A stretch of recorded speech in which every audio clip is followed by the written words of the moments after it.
what's happening, y'all? Welcome back to the channel, Meandcarkeys. Today's video is specifically about tires. Specifically these tires. These are the Predator New Mutant all-terrains. These are in 33 12.5. I did get these from customoffsets.com. If you need any wheels and tires, accessories, performance parts, customoffsets.com. Tell them Meandcarkeys sent you. Now, the reason we're talking about tires is because we did get a little cold snap. It is the 1st of November. We did get a weird weather pattern here where it was 82 degrees, and then the next morning the low was 28 degrees. Now, when it was 28 degrees, my tire pressure went down significantly. And when it comes to the weather and temperature, tires are just like metal, right? When it's hot, they expand, therefore your tire pressure goes up. When it's cold, it's complete opposite. They contract and your tire pressure goes down. So perfect time to check your tire pressure is when the weather changes. That's my recommendation. When it gets cold, check your tire pressure. When it gets hot, check your tire pressure. Now, all new vehicles come with TPMS sensors, that's tire pressure monitoring systems. And I think they might be regulated now. They have to include those on vehicles to make sure that you know when your tire pressure is too low. Now, these are aftermarket wheels. When I ordered these off customoffsets.com, they gave you the option to get TPMS sensors. Now, the reason they give you the option is because everybody doesn't have the same year, make, or model of vehicle. So if you have something that's from like the 80s, you want to put aftermarket wheels and tires on, you may not need TPMS sensors because your vehicle is not equipped with the technology to work with those TPMS sensors, right? Which leads me to another tip. If you're ordering wheels and tires aftermarket, make sure if they give you the option to get TPMS sensors, go ahead and get them. It'll make things a lot easier than having to swap them over from your factory set. Now, I'm sure the next question is, how do you know how much tire pressure is supposed to be in your tires? Now, tires are measured by PSI. Now, if you look in your truck, all vehicles come with these door tags. Now, this one is tire and loading information. If you look here, it gives you the factory specs for your wheels and tires. It shows you the factory size for this truck is 265/60 R18. And if you look here, cold tire pressure, 37 PSI, right? For the front, same thing for the back, same thing for the spare. Now, if you look up here, this door tag, it says the exact same thing right over here, 37 PSI cold. Now, the reason they give you the recommended tire pressure for cold is because, like we stated earlier, tire pressure changes when it's cold. Now, same thing goes for our Mazda CX-5. If you look here in the door tag, same thing. You have tire pressure sticker here. The factory size is 225/55 R19. And once again, in cold tire pressure, 35 PSI for the front, 35 for the back, and 60 for the spare. Now, when we took delivery of these wheels and tires, when I put them on the truck, the TPMS sensors were showing, I think it was around 38 PSI, somewhere in the high 30s. I noticed one was always lower than the rest of them, and it just happens to be the one that's actually throwing the alert on the truck right now. This is the tire pressure that we currently are showing on our tires. As you see, the only one that's actually throwing the alert is the one on the passenger rear side, but both of the ones on the passenger side are at 29 PSI. Now, when I got these tires, as I said, they were at 38.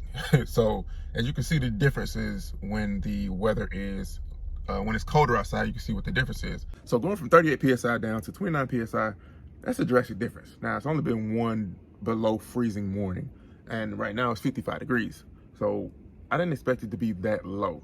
Now, it's not specific to these tires.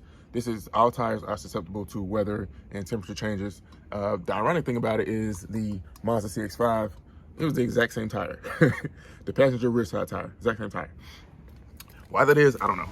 Anybody that's a tire expert that knows, is there something different about the rear passenger side of a tire of a vehicle than all the rest of them? Put in the comments, let me know. Now, there's a lot of information on your tires. If you've never looked, take a minute out and look. Now, here you have the size 33 12.5 R22 LTs.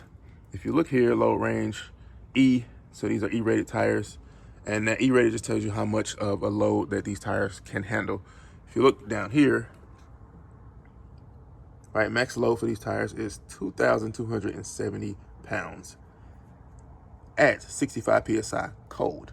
Right, now that's only giving you a max. It's not telling you the recommended amount of tire pressure for normal everyday driving. That's just telling you how much of a max that these tires can hold, which is 65 PSI. Now, never go to 65 PSI. Right, and that's for reasons that we just stated. If you ever inflate your tires to the max PSI, and let's just say it's 100 degrees outside, it's middle of summer, these tires will expand. So you'll end up over the max, which is definitely not a safe thing to do.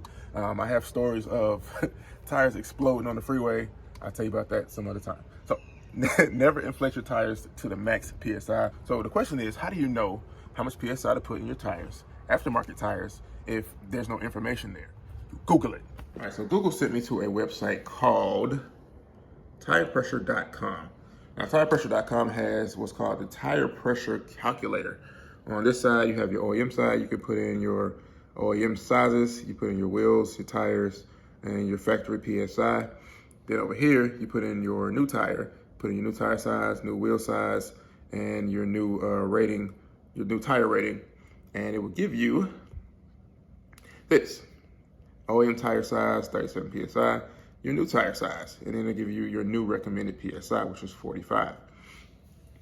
Now, like I said, these vary from tire to tire. Not all tires are the same, but this is just a general idea of what you can expect to have for your recommended PSI for your specific tire. Now, I already put air in the Mazda. We filled it up. It's good to go. It has really good TPMS sensors. They are very, very, very responsive. Now it's time to go fill up the truck. Let's go.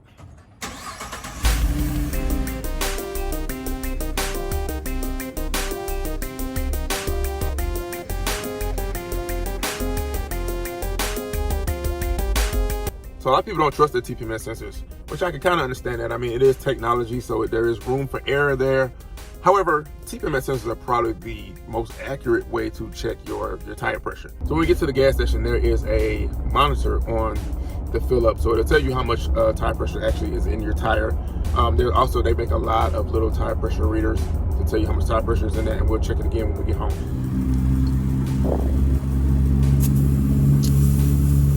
And very accurate. It's showing 32 right now. Very accurate.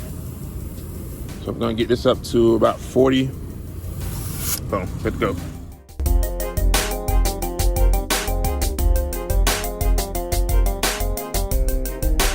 I don't know if you can see it or not, but let's try to see if I can show you where it's at now.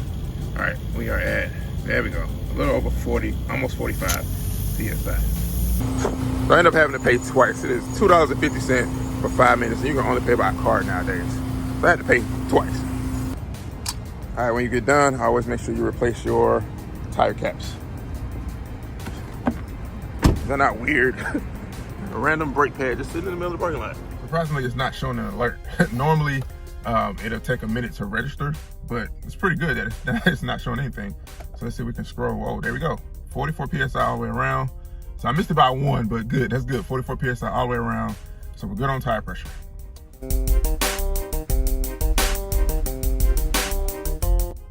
So I'm back home, and the gas station is only like a mile down the street. And if you look here at our tire pressure, it did fluctuate a little bit. The driver's side front went down to 43. The passenger side rear went up to 45. So as I've stated earlier, tire pressure does change, it does fluctuate. And it also fluctuates with you driving and the driving conditions that you drive in. So it can go up or down, but this is typical. Going up 1, down 1, this is typical, this is normal. As long as it stays around the average of what you put in there, you should be good. The TPMS sensors on this truck are actually very accurate. As you saw, we put in about 45, 44-ish. The truck was reading about the same. There's another way to check as well and verify. You can get one of these. This is just a tire pressure gauge. And it's just like the one at the air pump. You put it on your tire here, and then on the end piece here, it'll pop out and it'll tell you how much tire pressure is actually in that tire. So to check your tire pressure, you just like you do at the air pump, you put it on, and this part will pop out and it'll tell you what your tire pressure is. Now it stays out like that so you can see it. There you go, 45 PSI. So it's about the same. So all you do is push it back in, and then you can reuse it just like that. Now there are several reasons to check your tire pressure and to check it often. Number one, it's safer.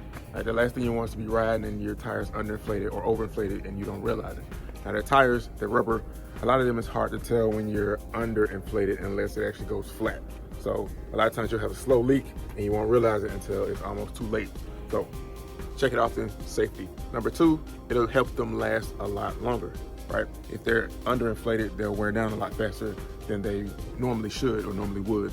Same thing if they're overinflated, they'll wear down a lot faster just in a different area if they're overinflated. Number 3 is just for ride comfort, right? The minute I put the air in these tires, the minute we pulled out from the gas station, I could tell there was a huge difference.